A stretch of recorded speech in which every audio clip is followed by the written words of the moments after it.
Hello बच्चों, कैसे हो आप सब। एक बार फिर से आप सभी का स्वागत है बिहार सरकार के मेरा दूरदर्शन मेरा विद्यालय कार्यक्रम में। बच्चों, मैं उम्मीद करता हूं कि आप सभी अपने घर पर होंगे और सुरक्षित होंगे और पढ़ाई भी कर रहे होंगे। तो आइए देख लेते हैं आज के एपिसोड में हम क्या पढ़ेंगे। आज के एपिसोड में कक्षा 11 में हम गणित का पाठ परम्यूटेशन एंड कॉम्बिनेशन को आगे पढ़ेंगे। उसके बाद बायोलॉजी का पार्ट ट्रांसपोर्ट इन प्लांट्स को और आगे पढ़ेंगे। कक्षा 11 की पढ़ाई हो जाने के बाद हम कक्षा 12 की पढ़ाई शुरू करते हुए गणित में एक नया पार्ट समाकलन यानी कि इंटीग्रेशन की पढ़ाई शुरू करेंगे और बायोलॉजी में भी एक नया part molecular basis of inheritance को शुरू करेंगे। तो बच्चों, अपना कॉपी और कलम ले लीजिए और हो जाइए तैयार। हम शुरू करते हैं आज का एपिसोड। नमस्कार दोस्तों, आज हम पढ़ेंगे क्रमचय एवं संचय भाग 5। तो चलिए शुरू करते हैं। इस वीडियो में हम देखेंगे संचय पर कुछ उदाहरण। तो उदाहरण नंबर 1, 2 पुरुषों और 3 महिलाओं के एक समूह से 3 व्यक्तियों की एक समिति बनानी है। यह कितने प्रकार से किया जा सकता है? इनमें से कितनी समितियां ऐसी हैं जिनमें 1 पुरुष तथा 2 महिलाएं हैं? तो आइए हल देख लेते हैं। तो कुल पुरुष यहां हुए 2 और कुल महिलाएं हुई 3। तो कुल संख्या हो गई 3 + 2 5। तो कुल 5 लोगों में से हमें 3 लोगों का चुनाव करना है। अतः अभिष्ट संचयों की संख्या हुई 5C3 बराबर है 5 फैक्टोरियल भाग 5 - 3 फैक्टोरियल इंटू 3 फैक्टोरियल, जो कि बराबर होगा 10 के। अब चलिए प्रश्न के दूसरे भाग पर चलते हैं। अब हमें ऐसी समितियां बनानी है जिनमें 1 पुरुष तथा 2 महिलाएं हैं। अतः समितियों की अभिष्ट संख्या हुई 2C1 इंटू 3C2, जिसका तात्पर्य यह है कि 2C1 यानी 2 पुरुषों में से 1 का चुनाव और 3C2 इसका मतलब है 3 महिलाओं में से 2 का चुनाव। अब इसे सॉल्व करते हैं तो यह आएगा 2 फैक्टोरियल भाग 2 - 1 factorial into 1 factorial into 3 factorial भाग 3 - 2 फैक्टोरियल इंटू 2 फैक्टोरियल, जो कि 6 के बराबर है। अब चलिए अगले उदाहरण की तरफ। उदाहरण 2 है 52 ताश की एक गद्दी से 4 पत्तों को चुनने के तरीके की संख्या क्या है? इन तरीकों में से कितनों में 4 पत्ते एक ही प्रकार के हैं? दोस्तों, सबसे पहले हम ताश के पत्तों के बारे में विस्तार से जान लेते हैं। तो कुल पत्ते होते हैं 52, जिसमें 26 काले तथा 26 लाल पत्ते होंगे। अब इन 26 काले पत्तों में 13 पत्ते हुक्म के होंगे तथा 13 पत्ते चिड़ी के होंगे। ठीक उसी प्रकार उन 26 लाल पत्तों में 13 पत्ते पान के होंगे और 13 पत्ते ईंट के होंगे। अब यहां ध्यान दीजिए कि इन चारों प्रकार के पत्तों में 3-3 तरीके के चित्र वाले ताश के पत्ते होंगे, यानी किंग, क्वीन और जैक, मतलब बादशाह, रानी और गुलाम। अतः 52 ताशों की एक गद्दी से 4 पत्तों को चुनने की अभिष्ट संख्या क्या होगी? टोटल पत्ते C जितने पत्ते चुनने हैं, यानी 52C4, जो कि बराबर होगा 52 फैक्टोरियल भाग 52 माइनस 4 का फैक्टोरियल इंटू 4 फैक्टोरियल। तो वो आएगा 2,70,725।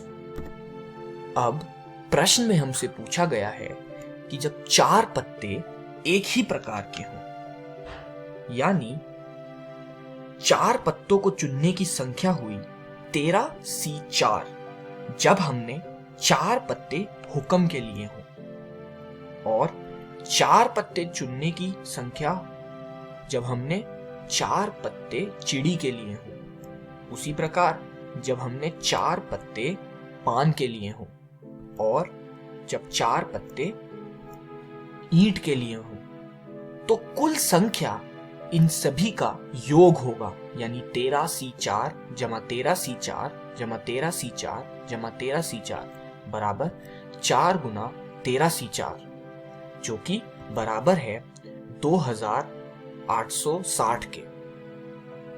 इस वीडियो में हमने सीखा संचय पर कुछ उदाहरण। अगली वीडियो में हम प्रैक्टिस क्वेश्चंस करेंगे। धन्यवाद दोस्तों।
नमस्कार दोस्तों, आज हम पौधों के परिवहन का अंतिम भाग पढ़ेंगे।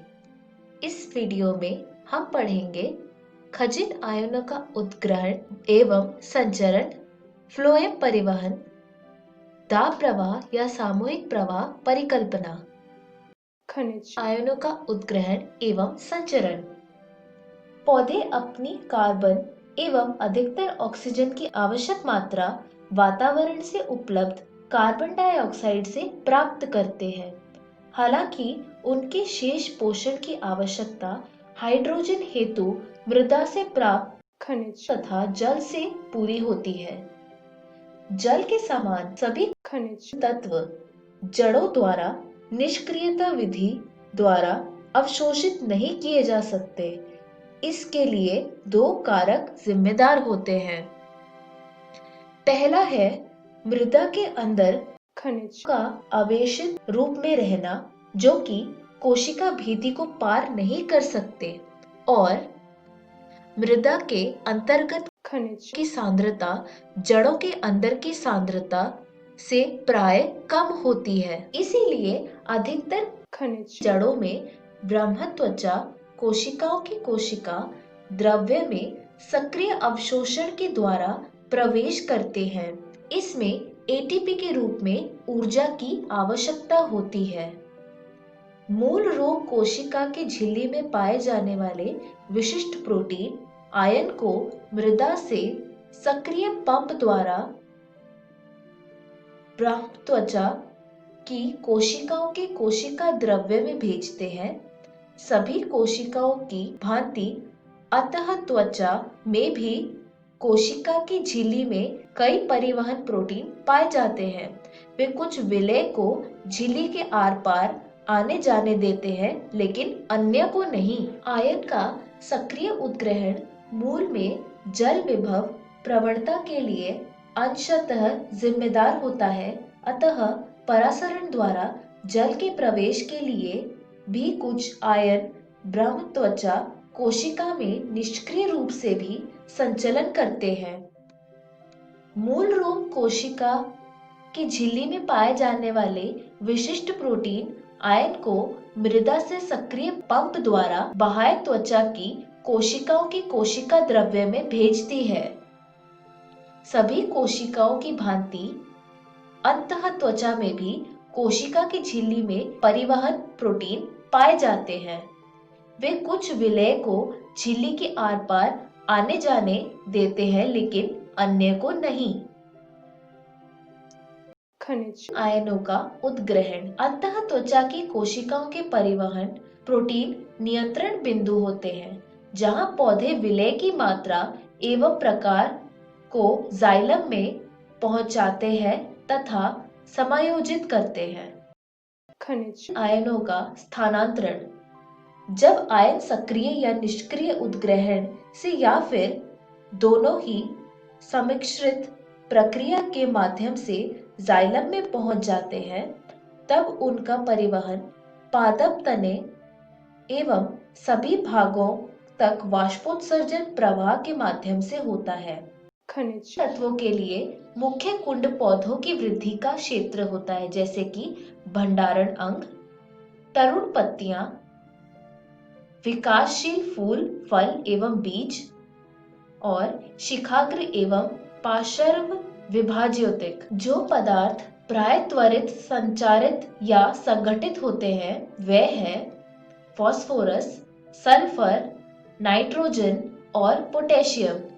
कुछ तत्व संचारनात्मक कारक होते हैं, जैसे कि कैल्शियम, इन्हें पुनः संगठित नहीं किया जाता है। जाइलम सावर का विश्लेषण यह दर्शाता है कि कुछ नाइट्रोजन अकार्बनिक आयनों के रूप में तथा इसका अत्यधिक भाग कार्बनिक एमिनो अम्ल तथा संबंधित कारकों के रूप में ढोए जाते हैं। इसी तरह फास्फोरस एवं सल्फर भी कार्बनिक यौगिकों के रूप में पहुंचाए जाते हैं। इसके अलावा जाइलम एवं फ्लोएम के बीच भी पदार्थ का आदान प्रदान होता रहता है। अतः हम स्पष्ट रूप से अंतर नहीं कर पाते हैं कि जाइलम केवल अकार्बनिक पोषकों का परिवहन करता है तथा फ्लोएम कार्बनिक पदार्थों का, जैसा कि पहले विश्वास किया जाता था। फ्लोएम परिवहन आहार मुख्यतः शर्करा वाहिका ऊतक के फ्लोएम द्वारा उद्गम से कुंड की ओर परिवहनित किया जाता है। सामान्यतः स्रोत को पौधे का वह हिस्सा माना जाता है जहां आहार संश्लेषण होता है, जैसे कि पत्तियां और कुंड। कुंड यानी सिंक यह वह भाग है जहां भोजन एकत्र होता है, लेकिन यह स्रोत और कुंड अपनी भूमिकाएं मौसम एवं जरूरत के अनुसार बदल भी सकते हैं। जड़ों में एकत्र की गई शर्करा वसंत के आरंभ में आहार का स्रोत बन जाती है। इस समय पादपों पर नई कलियां कुंड का काम करती है। प्रकाश संश्लेषण साधनों की वृद्धि एवं परिवर्धन हेतु ऊर्जा की आवश्यकता होती है।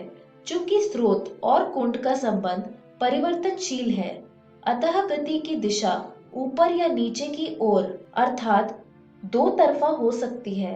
जाइलम के साथ यह विपरीत है, जहां गति सदैव नीचे से ऊपर की ओर एक दिशा में होती है। यद्यपि बाष्पोत्सर्जन का जल एक तरफा प्रवाह से ऊपर की ओर एक दिशा में जाता है। यद्यपि वाष्पोत्सर्जन का जल एक तरफा प्रवाह करता है, किंतु फ्लोएम के रस में भोजन का परिवहन सभी दिशाओं में होता है जब तक स्रोत और कुंड शर्करा का उपयोग, संग्रहण तथा अपादान में सक्षम हो। फ्लोएम रस में मुख्यतः जल और शर्करा होते हैं, लेकिन अन्य शर्कराएं, हार्मोन तथा अमीनो अम्ल आदि भी फ्लोएम द्वारा स्थानांतरित होते हैं। दाब प्रवाह परिकल्पना। परिकल्पना स्रोत से कुंड की ओर शर्करा के स्थानांतरण के लिए आवश्यक स्वीकृति क्रियाविधि को दाब प्रवाह परिकल्पना कहते हैं। ये कुछ इस तरह होता है। पहले स्रोत पर ग्लूकोज जो प्रकाश संश्लेषण द्वारा बनता है वो संश्लेषित होता है, फिर उसे शर्करा यानी एक डाइसैकेराइड में बदल दिया जाता है।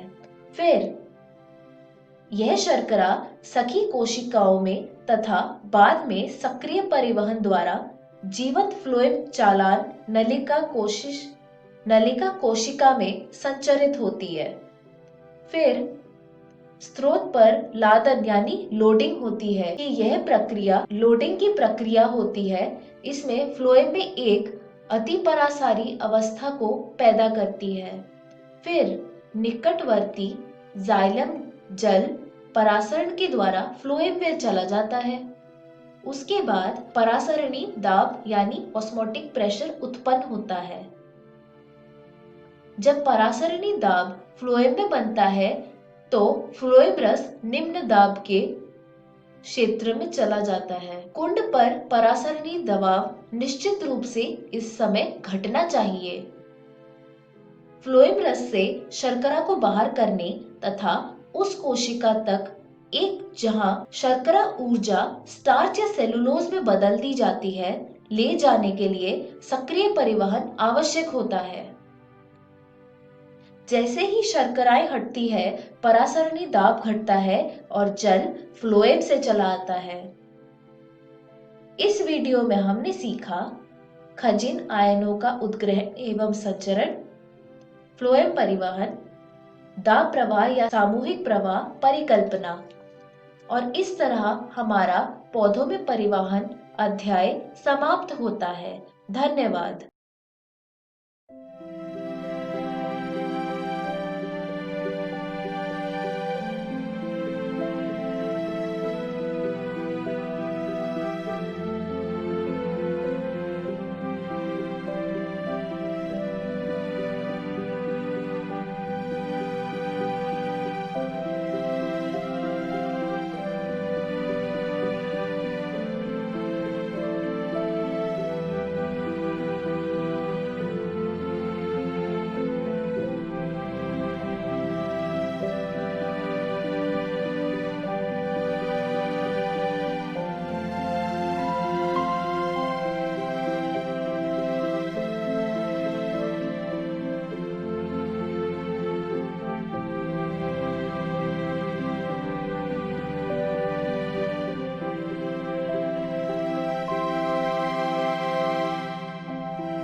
Science. टेक्नोलॉजी और इनोवेशन। बदलता भारत, एक नया भारत। बदलते भारत की इस तस्वीर में बच्चे भी अपने इनोवेशन से रंग भर रहे हैं। बच्चों के नए नए आइडिया बड़ी बड़ी समस्याओं का समाधान सुझा रहे हैं। जैसे अंडमान और निकोबार के सयन अख्तर शेख ने गैस सिलेंडर के कैप को आसानी से खोलने का औजार बनाया है।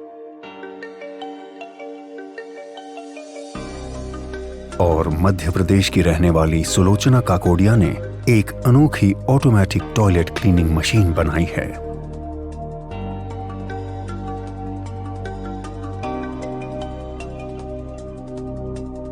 भारत सरकार का विज्ञान एवं प्रौद्योगिकी विभाग DST और राष्ट्रीय नव प्रवर्तन प्रतिष्ठान भारत NIF ऐसे ही लाखों नन्हे इनोवेटर्स को देश भर से ढूंढने का प्रयास कर रहे हैं। और इस अभिनव प्रयास का माध्यम है इंस्पायर अवार्ड्स मानक। इस प्रतियोगिता में कक्षा 6 से 10 तक के स्कूली बच्चे भाग लेते हैं, जिसमें सबसे पहले स्कूलों में प्राध्यापक द्वारा आइडिया प्रतियोगिता आयोजित की जाती है। इसके जरिए बच्चों के बेस्ट 2 से 3 आइडिया का चयन किया जाता है, जिसका नामांकन इंस्पायर अवार्ड्स मानक के वेब पोर्टल पर स्कूल द्वारा किया जाता है।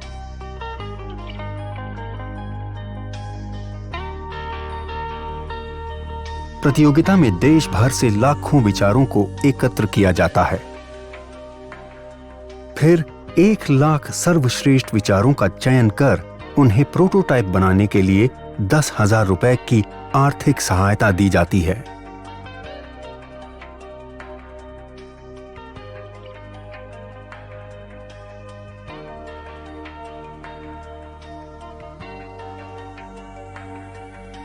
और बच्चों को जिला स्तरीय प्रतियोगिता में भाग लेने का अवसर मिलता है।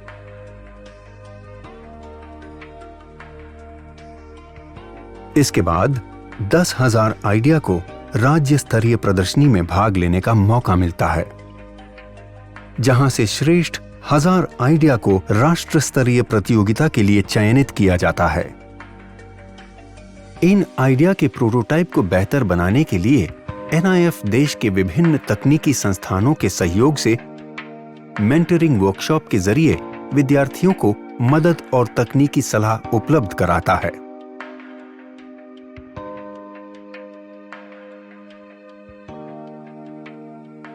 राष्ट्रीय स्तर की प्रदर्शनी में श्रेष्ठतम 60 को राष्ट्रीय पुरस्कार के लिए चयनित किया जाता है। NIF चयनित सभी 60 प्रोटोटाइप की उपयोगिता, व्यावसायिकता की संभावनाओं की जांच कर उसे DST और अपनी अन्य योजनाओं से जोड़ने का प्रयास करता है।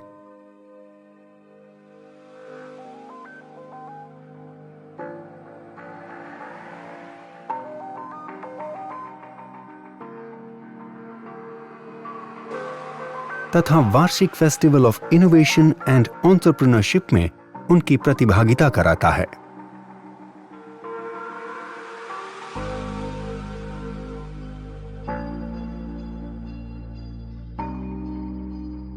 अधिक जानकारी के लिए www.inspireawards-dst.gov.in पर जाएं। आइए लाखों विद्यार्थियों को भविष्य के इनोवेटर्स बनने में हम भी मदद करें और उन्हें कुछ नया और बेहतर करने के लिए प्रेरित करें और इन बच्चों के आइडिया के जरिए एक नया भारत बनाएं। इंस्पायर अवार्ड्स मानक, inspiring innovators of tomorrow. Million minds augmenting national aspiration and knowledge.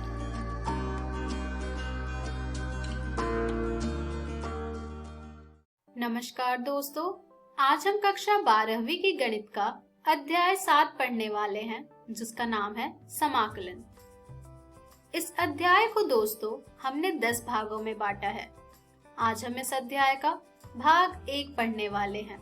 तो चलिए दोस्तों देखते हैं कि आज के इस वीडियो में हम क्या पढ़ेंगे। तो आज के इस वीडियो में हम पढ़ेंगे समाकलन की भूमिका। तो चलिए आगे बढ़ते हैं और शुरू करते हैं हम हमारा आज का भाग। तो दोस्तों, जैसा कि आप सब जानते हैं, ये अध्याय समाकलन पर आधारित है। तो यहाँ पर हमारा जो सबसे पहला प्रश्न उठता है वो है समाकलन क्या होता है। आइए जानते हैं। वे सभी फलन जिनसे हमें एक फलन उनके अवकलज के रूप में प्राप्त हुआ है फलन के प्रति अवकलज कहलाते हैं, और प्रति अवकलज ज्ञात करने का यह प्रक्रम समाकलन करना कहलाता है। अर्थात अवकलन के व्युत्क्रम प्रक्रम को समाकलन कहते हैं। यानी कि अगर किसी फलन का अवकलज हमें प्राप्त हुआ है fx, तो इस अवकलन के व्युत्क्रम प्रक्रम होगा y बराबर समाकलन fx dx।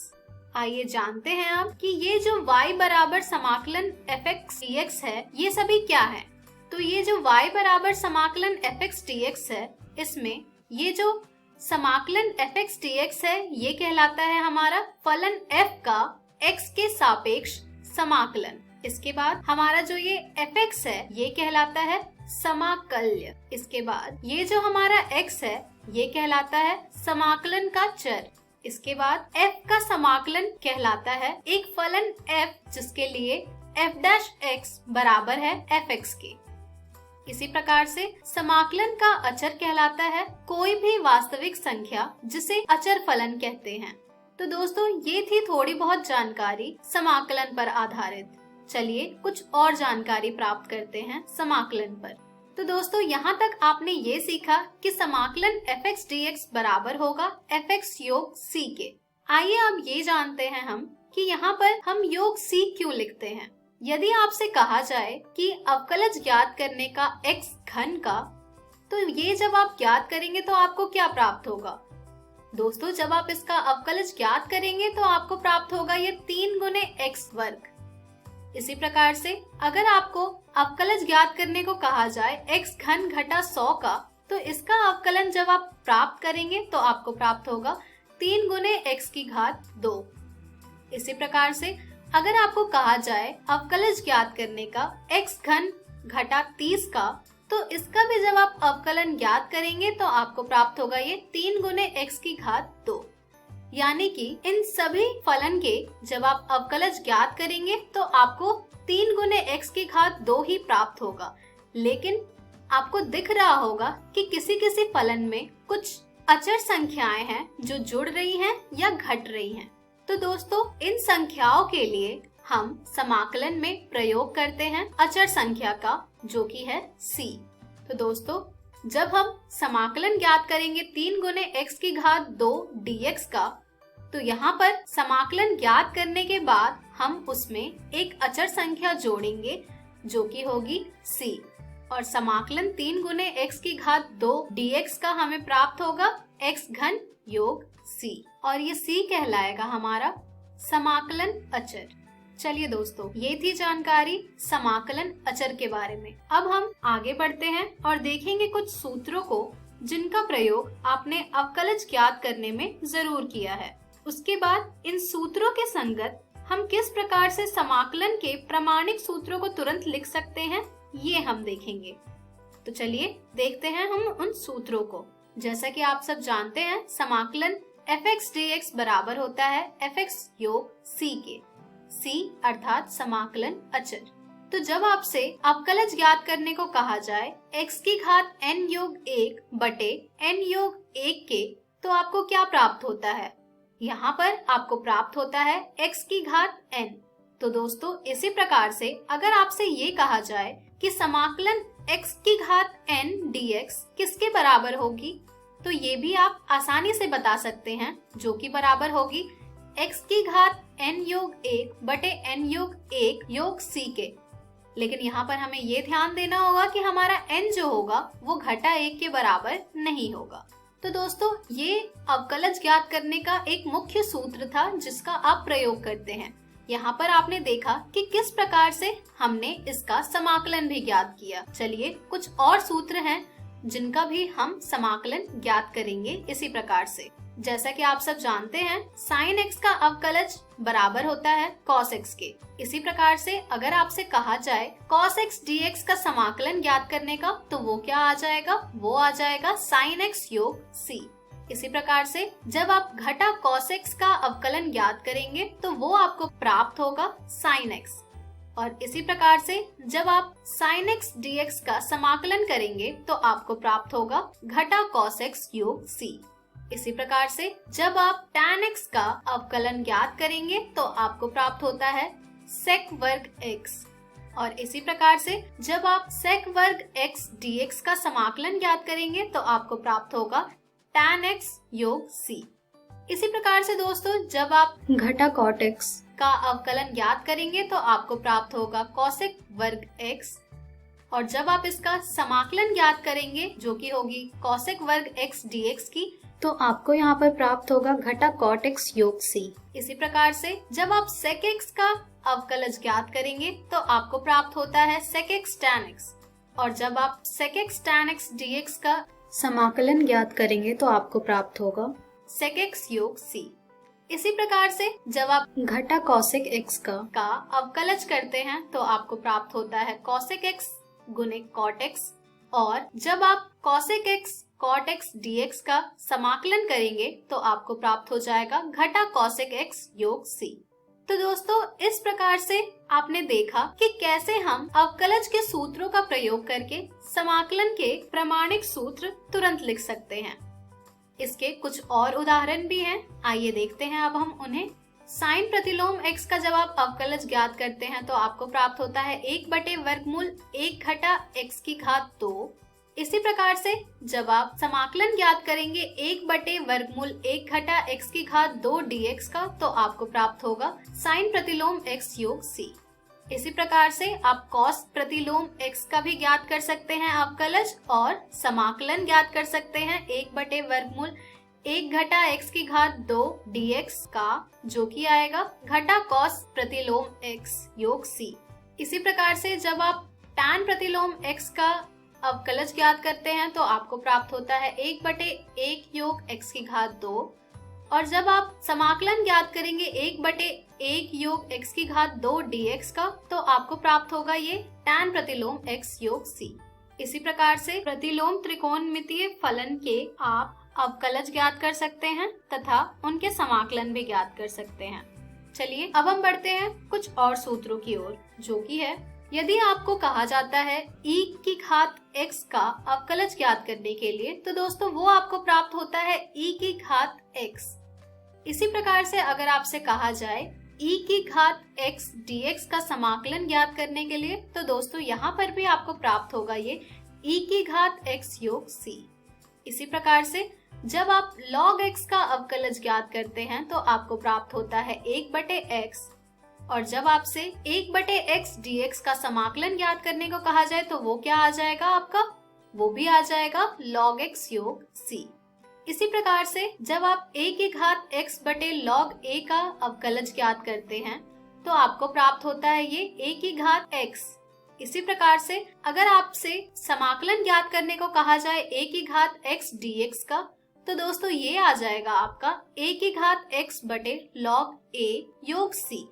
तो दोस्तों ये थे कुछ सूत्र जिनका हम प्रयोग करते हैं अधिक से अधिक प्रश्नों को हल करने में। तो इन सूत्रों को आप अच्छी तरह से याद कर लें तथा समझ लें कि किस प्रकार से हम समाकलन इनका ज्ञात करते हैं। चलिए दोस्तों अब हम बढ़ते हैं समाकलन के कुछ गुणधर्म की ओर। अभी हम बात करेंगे अनिश्चित समाकलन के कुछ गुणधर्म के बारे में। हमारा सबसे पहला गुणधर्म होगा समाकलन fx योग gx dx बराबर होता है समाकलन fx dx योग समाकलन gx dx के। हमारा अगला गुणधर्म है किसी भी वास्तविक संख्या k के लिए समाकलन k fx dx बराबर होगा k गुने समाकलन fx dx के। हमारा अगला गुणधर्म है अधिक व्यापकतः यदि f1, f2, f3 इसी प्रकार से fn फलन है तथा k1, k2 इसी प्रकार से kn वास्तविक संख्याएं हैं, तो समाकलन k1 f1x योग k2 f2x योग इसी प्रकार से kn fn x पूरे का dx बराबर होगा k1 गुने समाकलन f1x dx योग k2 गुने समाकलन f2x dx योग इसी प्रकार से kn गुने समाकलन fnx dx के। तो दोस्तों, ये कुछ अनिश्चित समाकलन के गुण धर्म हैं जिनका हम प्रयोग करेंगे हमारे प्रश्नों को हल करने में। इसलिए आप इन गुणधर्म को अच्छी तरह से समझ लें और ध्यान में रखें ताकि प्रश्नों को हल करने में आपको कोई कठिनाई ना आए। चलिए दोस्तों, अब हम बढ़ते हैं कुछ प्रश्नों की ओर जिसमें हमें समाकलन ज्ञात करना होगा। हमारा प्रश्न है 1/वर्गमूल x dx का समाकलन ज्ञात कीजिए। तो आइए देखते हैं कि इस प्रकार के प्रश्न को हम किस तरह हल करेंगे और ज्ञात करेंगे समाकलन। तो दोस्तों, जैसा कि आप सब जानते हैं 1/वर्गमूल x को हम लिख सकते हैं x की घात घटा 1/2। तो यहाँ पर हमें प्राप्त हो जाएगा समाकलन x की घात घटा 1/2 dx। इसके बाद जैसा कि आपने अभी सूत्रों में देखा था, समाकलन x की घात n dx हमें प्राप्त होता है x की घात n योग 1 बटे n योग 1 योग c।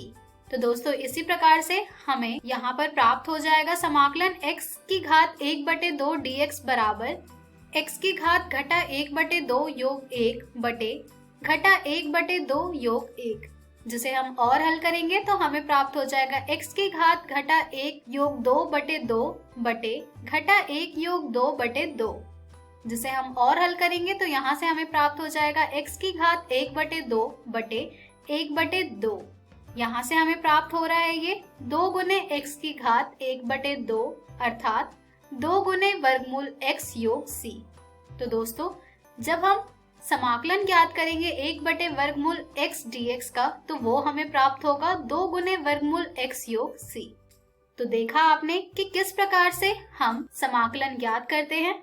चलिए अब हम बढ़ते हैं हमारे अगले प्रश्न की ओर, जो कि है समाकलन e की घात 5 गुने log x घटा e की घात 4 गुने log x बटे e की घात 3 गुने log x घटा e की घात 2 गुने log x dx ज्ञात कीजिए।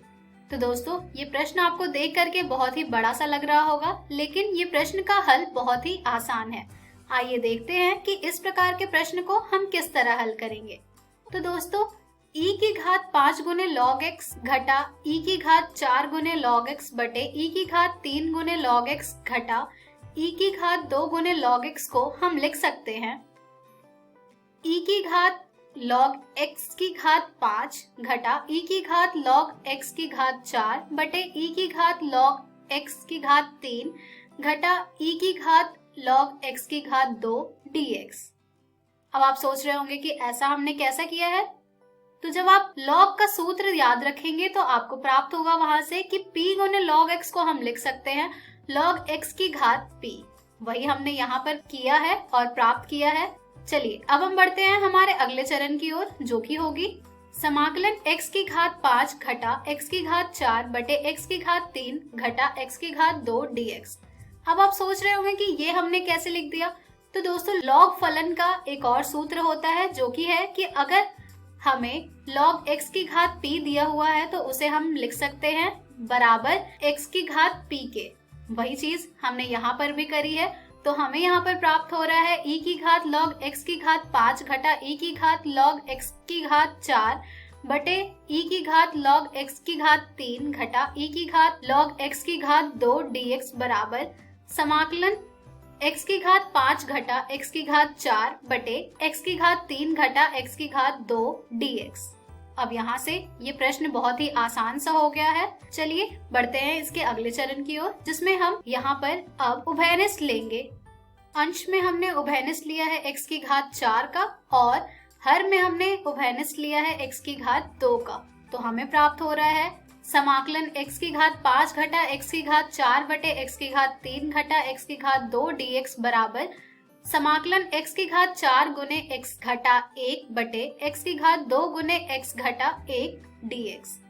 यहाँ से x घटा 1 कट जाएगा और x की घात 4 बटे x की घात 2 से भी कैंसिल होने के बाद हमें प्राप्त हो जाएगा ये समाकलन x की घात 2 dx, जो कि बहुत ही आसान सा समाकलन है।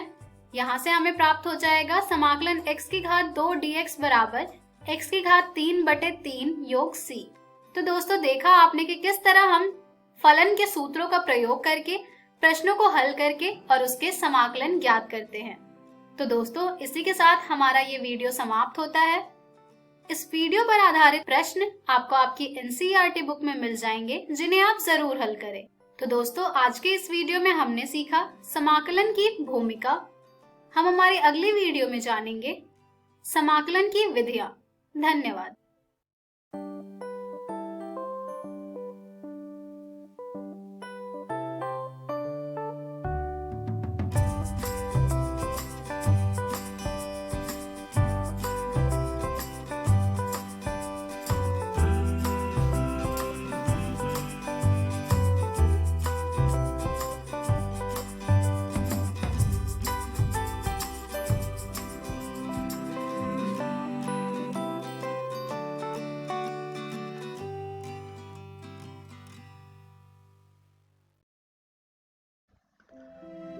हेलो दोस्तों, जीव विज्ञान के इस वीडियो में आपका स्वागत है।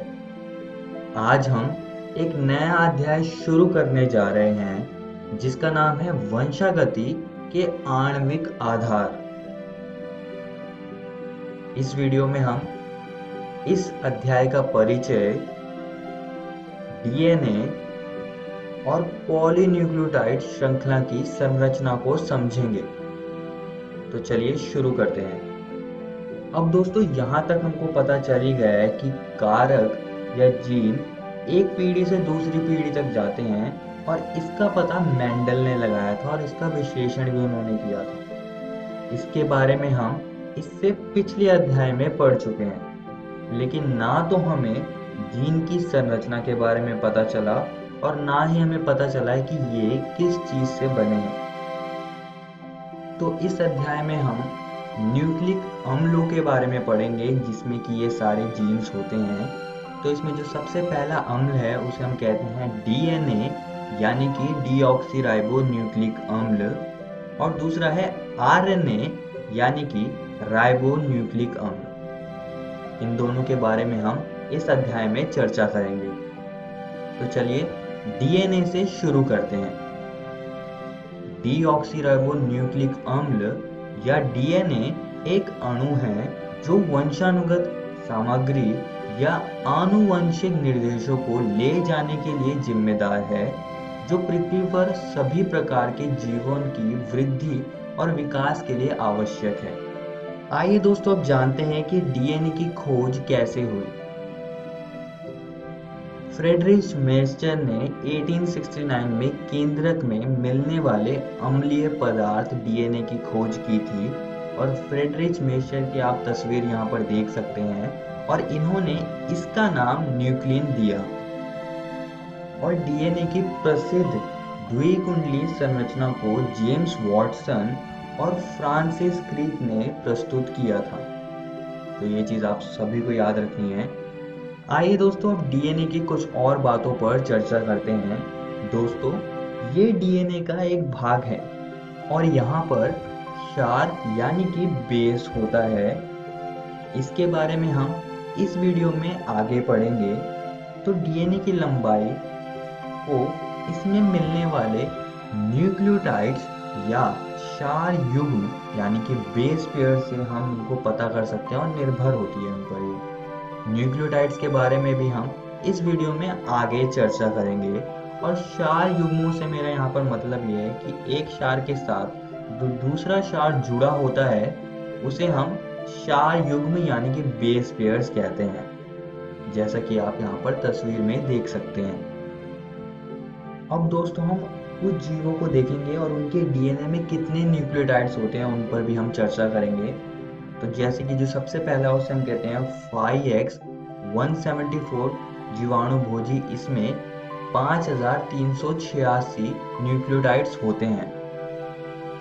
और इकोलाई जो कि एक बैक्टीरिया है, इसमें 4.6 गुणा 10 की पावर 6 बेस पेयर्स यानी कि क्षार युग्म इतने होते हैं इसमें। और मनुष्य के अगुणित डीएनए में 3.3 गुणा 10 की पावर 9 BP यानी कि बेस पेयर्स यानी कि क्षार युग्म होते हैं। तो इतने मनुष्य के डीएनए में होते हैं और ये सारी चीजें आपको याद रखनी है। आइए अब आगे बढ़ते हैं और डीएनए की संरचना को समझते हैं। तो इतना तो हम जान ही चुके हैं कि डीएनए कोशिका के अंदर होता है। विशेष रूप में अगर मैं बोलूं तो ये केंद्रक में होता है, जहां पर 23 जोड़े होते हैं क्रोमोसोम यानी कि गुणसूत्रों के। हर एक गुणसूत्र में डीएनए होता है जो कि टाइटली पैकेज होता है हिस्टोन प्रोटीन के आसपास। और यहाँ पर दोस्तों इनके जीन्स होते हैं जिसके पास प्रोटीन बनाने के लिए सारे निर्देश होते हैं। चलिए अब डीएनए की संरचना को थोड़ा विस्तार से समझ लेते हैं। डीएनए पॉलीन्यूक्लियोटाइड श्रृंखला से बना होता है, यानी कि इसमें बहुत सारे न्यूक्लियोटाइड होते हैं। न्यूक्लियोटाइड में 3 घटक होते हैं। एक फॉस्फेट ग्रुप होता है, इसमें पेंटोज शर्करा होती है जिसे हम पेंटोज शुगर कहते हैं, और नाइट्रोजनी क्षार होता है यानी कि नाइट्रोजनस बेसिस। और ये न्यूक्लियोटाइड्स आपस में एक द्विकुंडलीय डीएनए की संरचना को बनाते हैं जो कि कुछ ऐसी दिखती है। यहाँ पर शुगर फॉस्फेट बैकबोन होती है और यहाँ पर नाइट्रोजनी क्षार होता है। आइए दोस्तों नाइट्रोजनी क्षार को थोड़ा और अच्छे से समझ लेते हैं। ये 5 तरह के होते हैं, जिसमें कि जो सबसे पहला उसे हम कहते हैं गुआनिन, इसको हम G से दिखाते हैं। एडेनिन, इसको हम A से दिखाते हैं। साइटोसिन, इसको हम C से दिखाते हैं। थायमिन, इसको हम T से दिखाते हैं। और 5वां होता है यूरासिल, जिसको हम U से दिखाते हैं। गुआनिन और एडेनिन प्यूरिन्स होते हैं जो कि डबल रिंग संरचनाएं होती है, यानी कि इनमें 2 रिंग होती है, और जैसे कि आप इसमें देख भी सकते हैं। और दूसरी ओर साइटोसिन, थायमिन और यूरासिल पैरामिडिन्स होते हैं और ये सिंगल रिंग संरचनाएं होती हैं, जिसमें कि एक रिंग आप देख सकते हैं। और दोस्तों आपको यहाँ पर एक और बात ध्यान रखनी है कि यूरासिल ये आरएनए के अंदर होता है थायमिन की जगह पर। इसके बारे में हम आने वाले वीडियोस में पढ़ेंगे और यहाँ तक आपको सिर्फ इतना ही याद रखना है। आइए अब आगे बढ़ते हैं और न्यूक्लियोसाइड और न्यूक्लियोटाइड को समझते हैं। अब ये दोनों ही शब्द एक जैसे लग रहे हैं, तो आपको ध्यान से ये चीज सुननी है। इसमें हम सबसे पहले एन ग्लाइकोसिडिक लिंकेज के बारे में समझेंगे।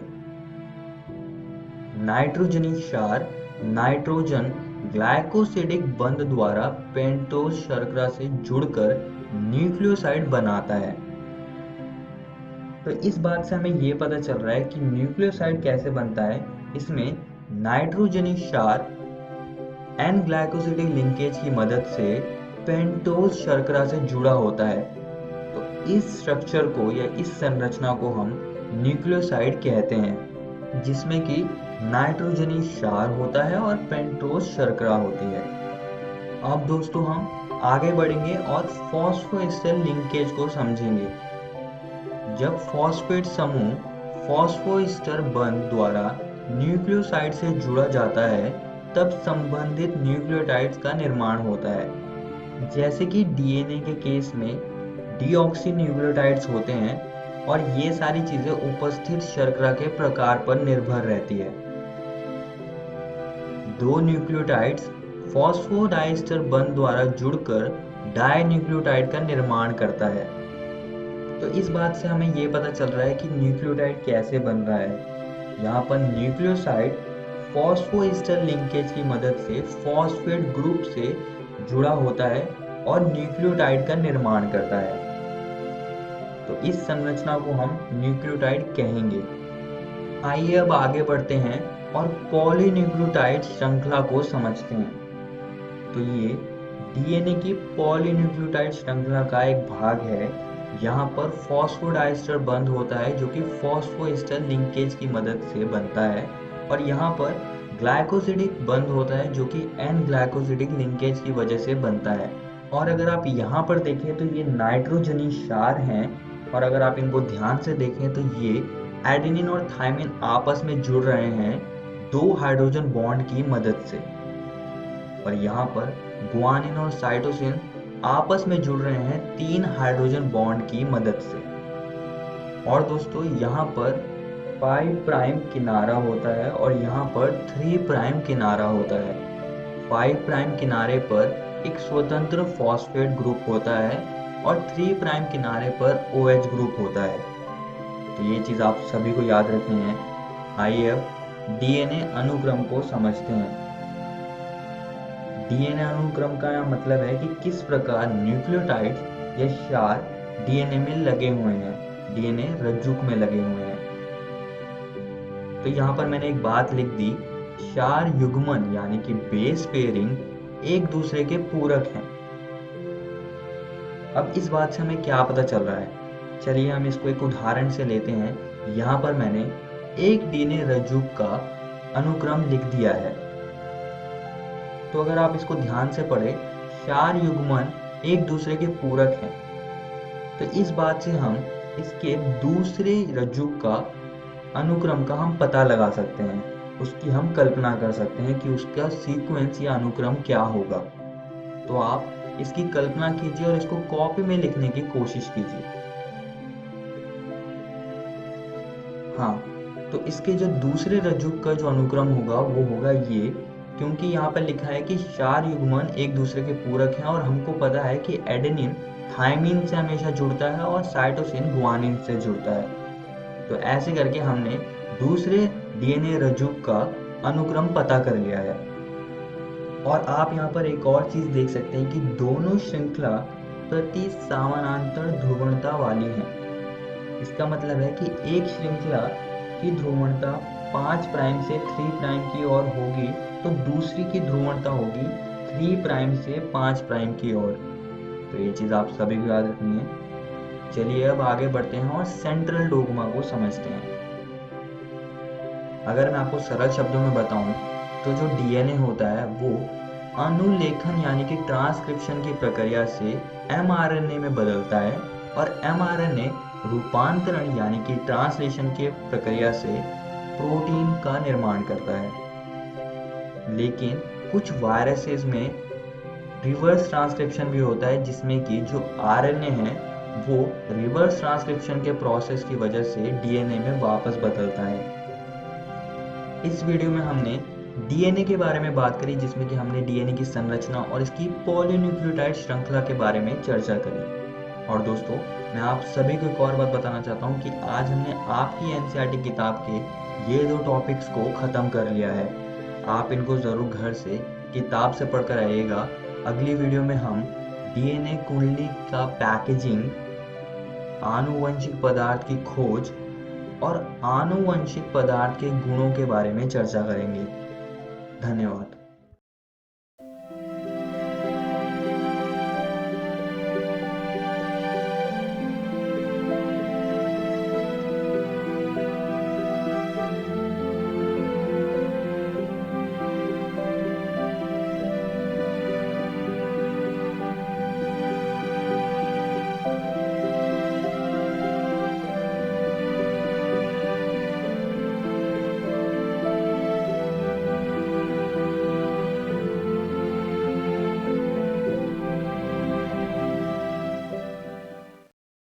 आशा करता हूं कि आज के एपिसोड में जो भी पाठ आपको पढ़ाया गया हो आप उसे अच्छे से समझ पाए होंगे।